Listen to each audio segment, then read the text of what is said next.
নমস্কার বন্ধুরা, পৃথা খুন্তির পাকশালায় সবাইকে স্বাগত। আশা করছি সবাই ভালো আছেন। আজকে আমি করলাম নই চড়ু। এটা একটি চালের রেসিপি। খেতে তো ভালো লাগেই, আর এটা এমনি এমনি খাওয়া যায়। বাচ্চাদের টিফিনেও দেওয়া যায় বা বড়দের লাঞ্চ বক্সেও দেওয়া যায়। তাহলে চলুন আর দেরি না করে দেখিয়ে দিই এই নই চড়ুটা আমি কি করে করলাম। তাহলে চলুন শুরু করি। এখানে আছে 200 গ্রাম বাসমতির চাল, আর এটা হচ্ছে দুবার সেদ্ধ চাল, এটা কিন্তু আতপ চাল নয়। এবার এটা ধুয়ে আমি ছেঁকে নিচ্ছি। ধুয়ে নিয়েছি, ধুয়ে এটা স্ট্রেনারে রেখে দিচ্ছি, জলটা ঝরে যাবে। এইবারে গ্যাসটা অন করে একটা কড়াই গরম করে নিচ্ছি। কড়াইটা গরম হয়ে গেছে, দিয়ে দিলাম 2 টেবিল চামচ সানফ্লাওয়ার অয়েল, যে কোনো রিফাইন্ড তেল দিলেই হবে। তেলটা গরম হয়ে গেছে, দিয়ে দিলাম এবারে ছোট এক বাটি বাদাম, দিয়ে এটা প্রায় 1 মিনিট নেড়ে চেড়ে আমি ভেজে নেব। বাদামটা ভাজা হয়ে গেছে, একটা বাটির মধ্যে আমি তুলে নিচ্ছি।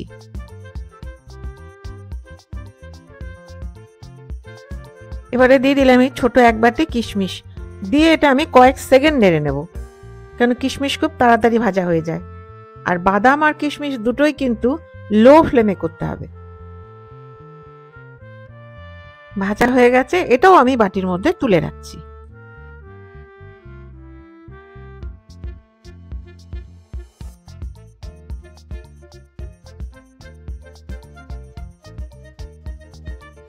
দিয়ে দিলাম আরো 1 টেবিল চামচ সানফ্লাওয়ার অয়েল, আর এখানে আছে 5টা মাঝারি সাইজের পেঁয়াজ কুচোনো, এটা দিয়ে দিলাম।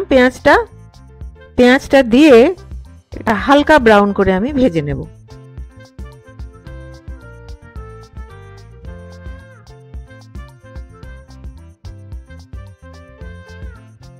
ফ্লেমটা মিডিয়ামে করে দিলাম। পেঁয়াজটা যখন হালকা ভাজা হয়ে যাবে সেই সময় ফ্লেমটা কমিয়ে দিতে হবে। ফ্লেমটা কমিয়ে দিয়ে যে চালটা আমি ছেঁকে রেখেছিলাম, একটা স্ট্রেনারে রেখে দিয়েছিলাম, সেই চালটা আমি দিয়ে দিলাম। দিয়ে এটা কয়েক মিনিট, প্রায় 3 থেকে 4 মিনিট এটা আমি ভেজে নেব। ভাজার একটা সুগন্ধ বেরোবে। ফ্লেমটা একটু বাড়িয়ে দিলাম, মিডিয়ামে করে দিলাম। ফ্লেমটা রান্নার প্রয়োজন অনুসারে কমাতে বাড়াতে হয় প্রতিটি রান্নাতেই। চালটা ভাজা হয়ে গেছে, এইবারে দিয়ে দেবো আমি জল। যতটা চাল নিয়েছি তার 3 গুণ আমি জল দেব। একবার জল দিয়ে দিলাম, এই বাটিটায় যে যতটুকু চাল রেখেছিলাম ততটুকু করে জল নিয়েই আমি দিচ্ছি, দুবার। এবার একটু নেড়ে নেব। হ্যাঁ, জলটা কিন্তু গরম হতে হবে, গরম জল দিতে হবে, ঠান্ডা নয়। আরো একবার দিয়ে দিলাম।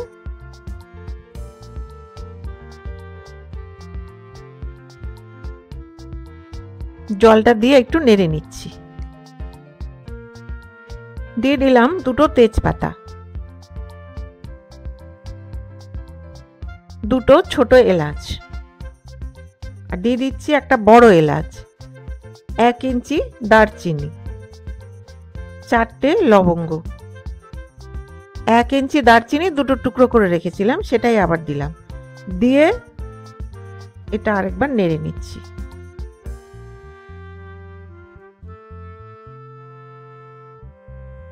এবারে দিয়ে দিচ্ছি কেশর, কয়েকটা কেশর দিয়ে দিলাম।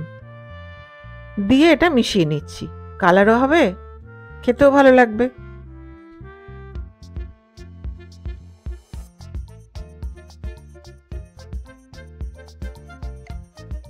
দিয়ে দিলাম এবারে স্বাদ অনুযায়ী লবণ।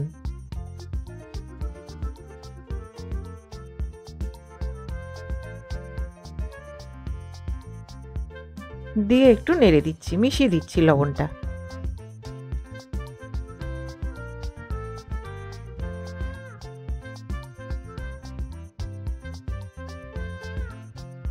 দিয়ে দিলাম 1/3 চামচ চিনি, গুঁড়ো চিনি।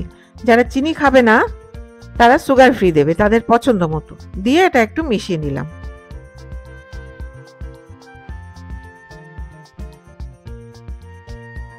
এইবারে আমি এটা ঢেকে কয়েক মিনিট রেখে দিচ্ছি, চালটা যতক্ষণ পর্যন্ত হাফ সেদ্ধ হবে ততক্ষণ পর্যন্ত। ফ্লেমটা বাড়িয়ে দিলাম। প্রায় 5 মিনিট হয়ে গেল, ফ্লেমটা কমিয়ে দিয়েছি, ঢাকনাটা খুললাম। খুলে এবারে আমি দিয়ে দিচ্ছি কিশমিশগুলো, ভেজে রেখেছিলাম কিশমিশ, সেই কিশমিশগুলো দিয়ে কিশমিশটা মিশিয়ে দিচ্ছি।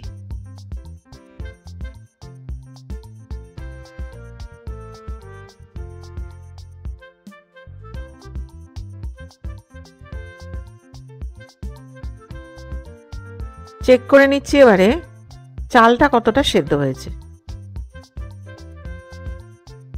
প্রায় হাফ সেদ্ধ হয়ে গেছে, আর একটু হলেই আমি গ্যাসটা বন্ধ করে দেবো।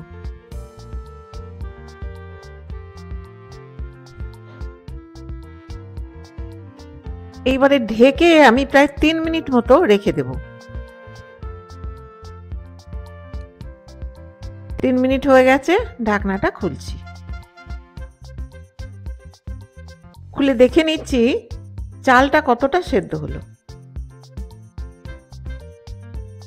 একটু শক্ত আছে, হয়ে গেছে, খুব সামান্য পরিমাণে শক্ত আছে। এবার একটু নেড়ে নিলাম, চালটা উপর নিচ করে দিচ্ছি। দিয়ে দিলাম এখানে প্রায় 3টে কাঁচা লঙ্কা কুচোনো।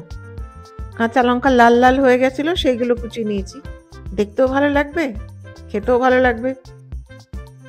দিয়ে লঙ্কাগুলো আমি মিশিয়ে নিলাম।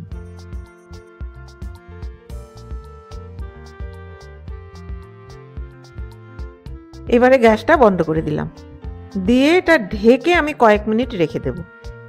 প্রায় 4 মিনিট মতো রেখে দিচ্ছি। প্রায় 4 মিনিট হয়ে গেল, ঢাকনাটা খুলছি। খুলে এর মধ্যে দিয়ে দিলাম আমি বাদাম, যে বাদামটা ভেজে রেখেছিলাম সেইটা ভেজে খোসা ছাড়িয়ে নিয়েছি। এবার এটা ভালো করে মিশিয়ে দিচ্ছি। দেখো একদম ঝরঝরে হয়েছে।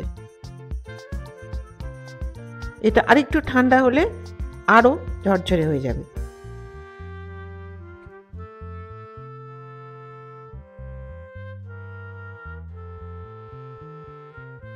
দেখে নিচ্ছি কতটা সেদ্ধ হলো।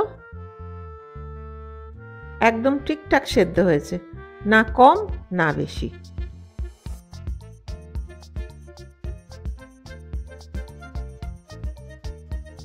এবার একটা প্লেটে আমি তুলে নিচ্ছি। এটা আমি বাসমতির দুবার দিয়ে করেছি। এটা কিন্তু আতপ চাল নয়। বাসমতির একটা খুব সুন্দর গন্ধ থাকে, সেই জন্য এটা খেতে ভালো লাগে।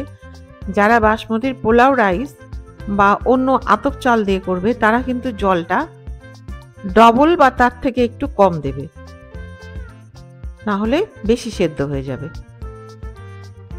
এইভাবে আমি এটা তুলে নিলাম।